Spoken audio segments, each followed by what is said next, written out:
appendix, but details of his demise remains mysterious to this day. Okay, so people, he had to have planned this, because who passes away on Halloween? Okay, somebody that obviously wants to be remembered every year on a holiday that's iconic. That's who. And now would be a good time to like the video and to subscribe to my channel. So for over 30 years, Harry Houdini dazzled audiences with his different stunts and superhuman endurance. So what finally put him 6 feet under? The Hungarian-born escape artist jumped off bridges while handcuffed and wearing leg irons.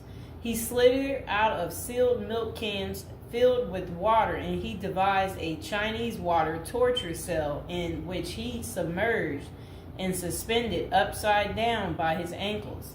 None of those did he. I guess he was able to get out and survive. So Houdini's heart-pounding getaways usually involve a healthy dose of trickery, and but they were also genuine risk. In 1915, Houdini nearly suffocated during a stunt in which he was shackled and buried under 6 feet of dirt.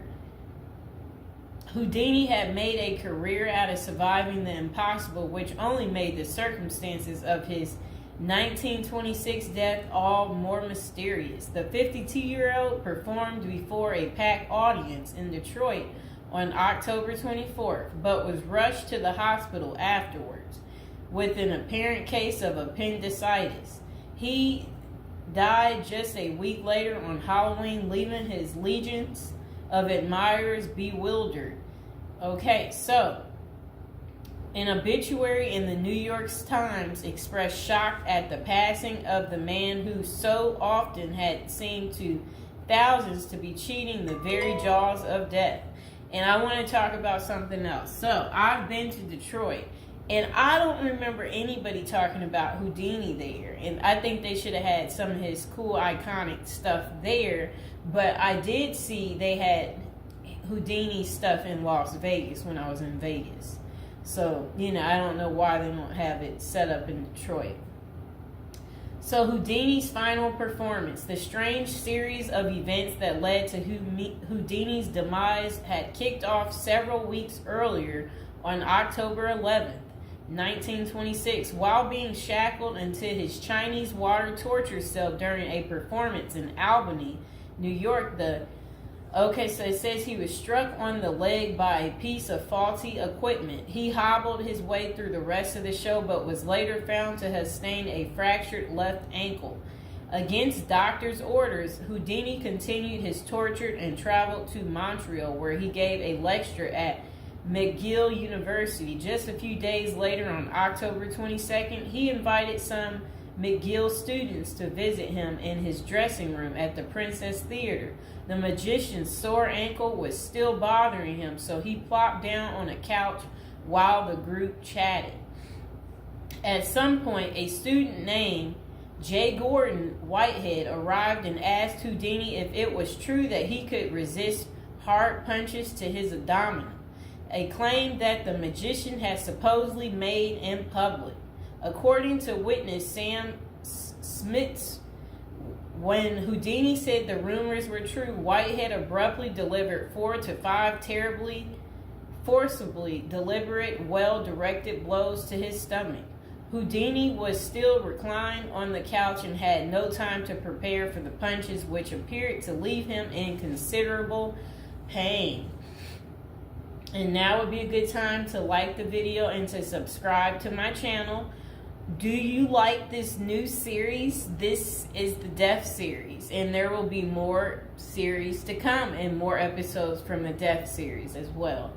And do you like my prison series? And if you haven't checked out my prison series I created just for you, you can go ahead and check out my playlist. And there's also a love spell series that I think you will enjoy too checking out. Okay, so Houdini brushed off the incident at the time, but that same evening he began to complain of discomfort and stomach cramps. His condition only worsened the next day when he boarded an overnight train to Detroit for a new run of performances. The magician developed severe abdominal pain, cold sweats, and fatigue, and his temperature rose to 104 degrees. A doctor suspected appendicitis and instructed Houdini to go to a hospital, but the performer insisted on taking the stage for his opening night show at Garrick Theater. Isn't that really funny? He still wanted to work even though he wasn't doing so well. Okay, he proceeded to struggle through his routine before collapsing immediately after the final curtain. The show would be Houdini's last. The same night, he was taken to a Detroit hospital and prepared for surgery. Doctors successfully removed his appendix, which was found to have ruptured several days earlier, but it had already poisoned his insides. Despite a grim prognosis, the magician clung to life until October 31st, when he died with his wife Bess and his two brothers by his side.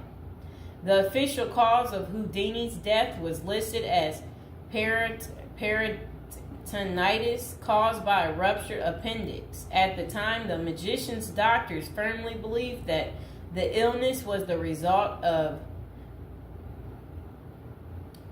so I guess some guy had given him something backstage during an encounter in Montreal.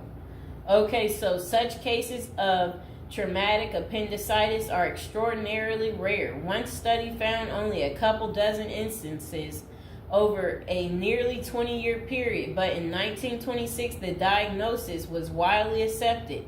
Houdini's life insurance company was even forced to pay his wife a double for accidental death. Okay, so doubts arise over the escape artist's death. Houdini was laid to rest in Queens, New York. And this is what his little, I never knew that was where he is. Well, there he is right there. Okay, that was his tombstone. Okay, so look, maybe I can put that tombstone as the thumbtack, people. Okay, so Houdini was laid to rest in Queens on November 4th, 1926, but rumors about his unusual death have persisted ever since. Many of the theories tend to focus on the magician's contentious relationship with spiritualism, a pseudo-fed religion whose adherents once claimed it was possible to communicate with the dead through seances and mediums. Houdini, a born skeptic, had spent much of the 1920s on a mission to debunk the spiritualist claims and expose its top psychics as frauds. The crusades earned him several $1 million worth of lawsuits and more than a few enemies, but at the time of his demise, he showed no signs of letting up. Just a few months earlier, he had testified in front of Congress in support of a bill to outlaw fortune-telling in Washington, D.C. Could Houdini's meddling have gotten him killed?